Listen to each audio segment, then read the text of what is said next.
They buried you alive. Not metaphorically, not with love, not with ceremony, but with silence, mockery, and cold indifference. You remember it vividly. The day they closed the dirt over your name, your worth, your dreams.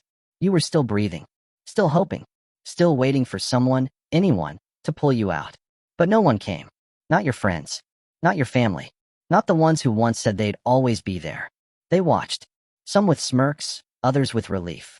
Because your failure made them feel better about their own. Because your fall gave them a twisted sense of victory. You were never the villain in your story, but to them, you were a threat. And threats must be buried. So they did. They dug deep, not with shovels, but with words. With backhanded compliments and fake smiles. With the lies they told behind your back and the silence they kept to your face. They planted seeds of doubt in your heart, waited for you to water them with your own tears. And when you started to crack, they celebrated. When you stumbled, they whispered, "See, we knew it." They didn't want to watch you grow.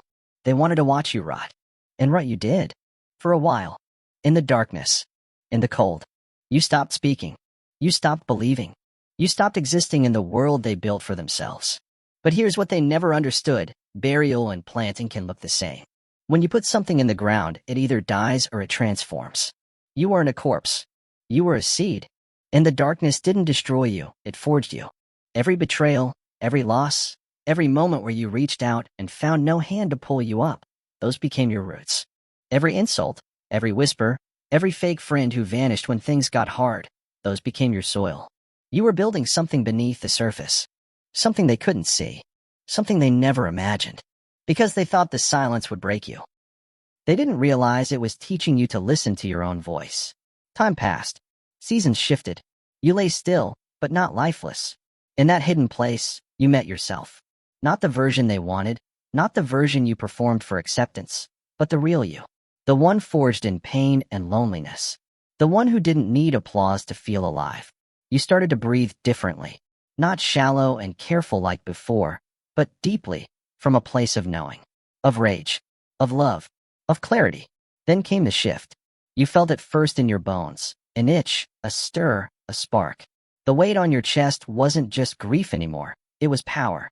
You remembered who you were before the world convinced you to shrink. Before they handed you chains wrapped in compliments.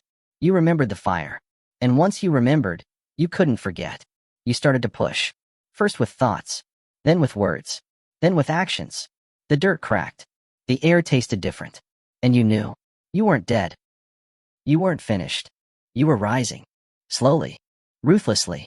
With nothing left to lose and everything to prove, not to them, but to yourself. You no longer cared who was watching. You weren't coming back for their acceptance. You were coming back for your throne. And when you broke through that last layer of dirt and felt the sun again, not as a gift, but as something you earned, you didn't smile. You didn't cry. You stood, covered in ash, dirt, scars, and strength. Because you knew this wasn't your return. This was your rebirth. You weren't the same person they buried. You were something new. Something unstoppable. Something eternal. You were not coming back to belong. You were coming back to rule. They didn't see it coming. They never do. They walked away from your grave with certainty in their steps, sure that you'd stay buried, sure that you were done. But you weren't done. You were becoming. And now, as you rise, the world shifts. Not just the one around you, but the one inside you. You don't look at things the way you used to. The world isn't soft anymore. The air you breathe is heavier, filled with meaning.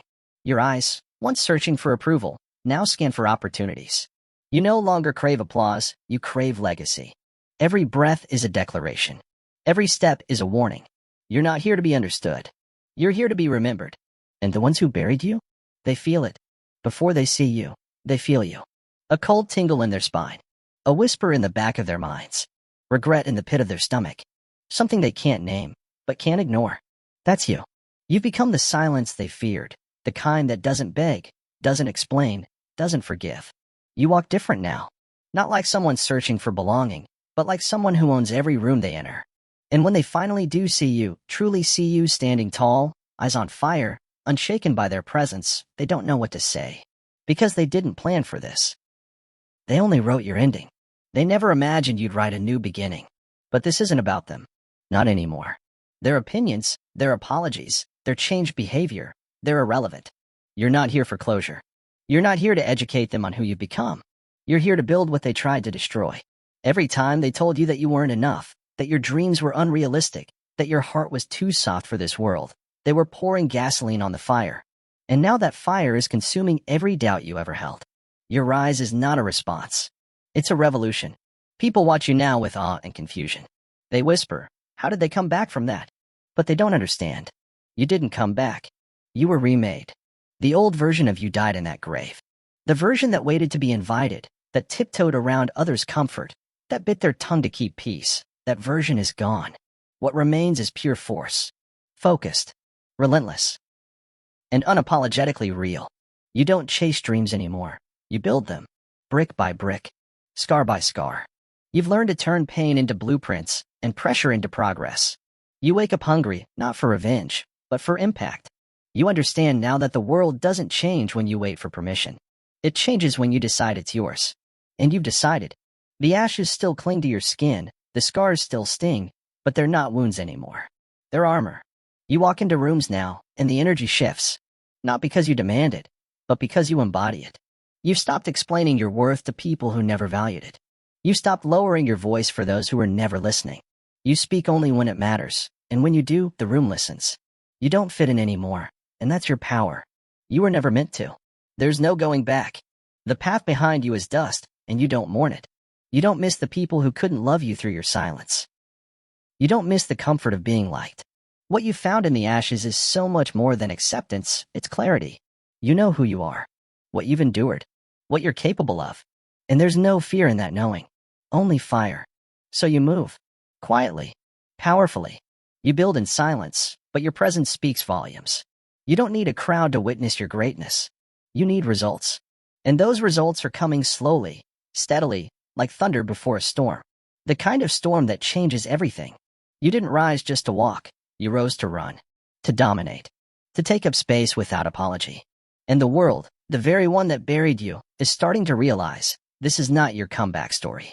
This is your origin story. Now the ground shakes when you walk.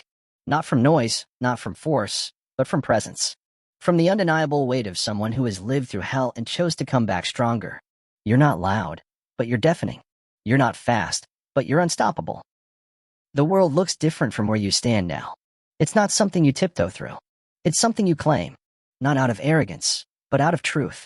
The truth that you earned this rise, that you clawed your way through every layer of doubt, betrayal, and abandonment, that you're no longer asking if you're worthy. You know you are. And now you act like it. You look in the mirror and finally recognize what's staring back. Not a survivor, not just a fighter, but a force. You don't need to be rescued. You became your own savior.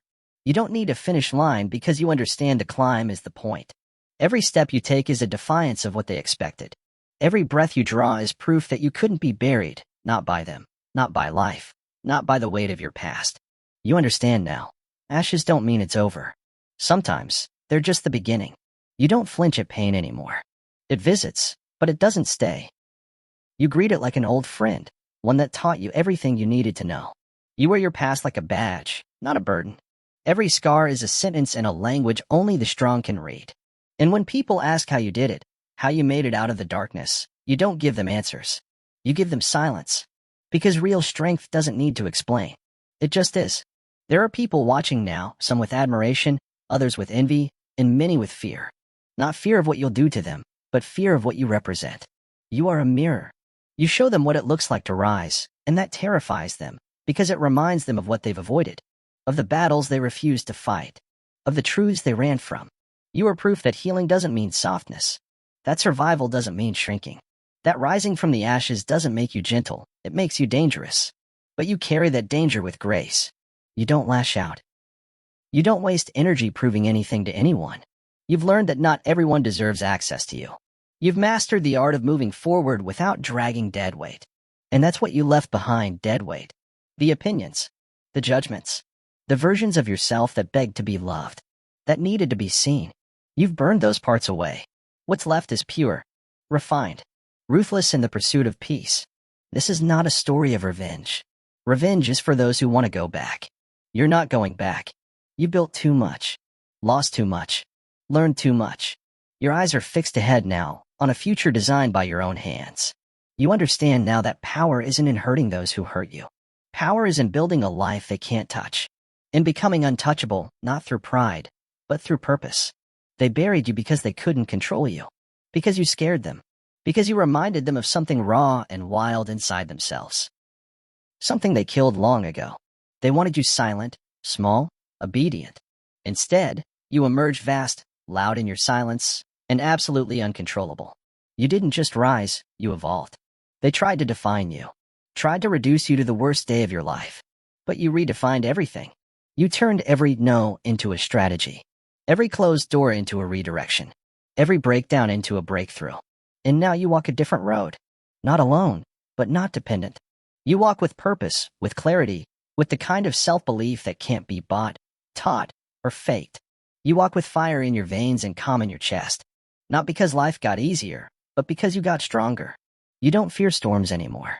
You are the storm. So let them watch. Let them whisper. Let them wonder. You owe them nothing. Not your softness. Not your story. Not even your time. You are not a chapter in their book. You are the author of your own. And this is just the beginning. Because when they buried you alive, they thought it was the end. But now, from the ashes, you rise, not as what they hoped you'd be, but as what they never imagined you could become. Unstoppable, unshakable, unbreakable, and forever free.